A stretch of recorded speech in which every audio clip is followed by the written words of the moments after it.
The original Crow is a gothic masterpiece, and when it was announced that it was being remade, I really wanted to give this movie a chance. But this movie is absolute crap. It's not just a bad remake, it's a bad movie in every way. You all know the story of the original. Eric Draven and his fiancée Shelley are both brutally murdered by gangsters so they can take over their building. Eric returns from the dead a year later to get revenge. It's got brutal death scenes, an awesome soundtrack, and an unforgettable performance from Brendan Lee. The remake takes everything that was great about the original movie and undoes it. I'm not even sure where to begin on this crap. Eric and Shelley are the leads, but they're Eric and Shelley in name only. Why does Eric look like a rundown heroin addict in the trailer? Because he is a rundown heroin addict in the movie. Same for Shelley. I have no idea who FKA Twigs is, but she plays Shelley and she's absolutely awful. She can't act to save her life. Bill Skarsgård tries his best, but he's completely miscast in the role. It doesn't help that he's all tatted up like the Jared Leto Joker, and he feels like a wannabe edgelord. The original movie only needed a few minutes worth of flashbacks to establish the relationship between Eric and Shelley, and show us how much they meant to each other. This remake decides to spend the first 40 minutes of the movie showing the relationship between this Eric and Shelley. And by relationship, I mean they do drugs and party all the time. FKA Twigs and Bill Skarsgård have absolutely zero chemistry. Shelley is the main character for the first 40 minutes of the movie.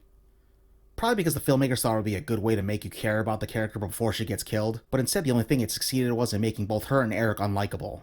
Brandon Lee's Eric was hell-bent on getting revenge on the people who killed Shelley. This Eric feels like he's almost reluctant to avenge her in the movie. Yet she's supposed to be the love of his life? Also, by the way, Eric doesn't wear the face paint. At all. Danny Houston is the villain. He plays a guy who sold his soul to the devil for eternal life. In exchange, he's got to send innocent people to hell so he stays alive. He's got the ability to make people kill themselves or kill someone else, just by talking to them. He used to force Shelley to kill people for him, which is why he's after her now. His character is absolutely boring and forgettable. He's no top dollar. That ain't her. Then there's this guy who guides Eric and keeps him focused on his mission. It feels like he's more interested in avenging Shelley than Eric is. No information is given about who he is or why he does what he does. And what was the deal with the piano prodigy lady who followed Danny Houston around the whole movie?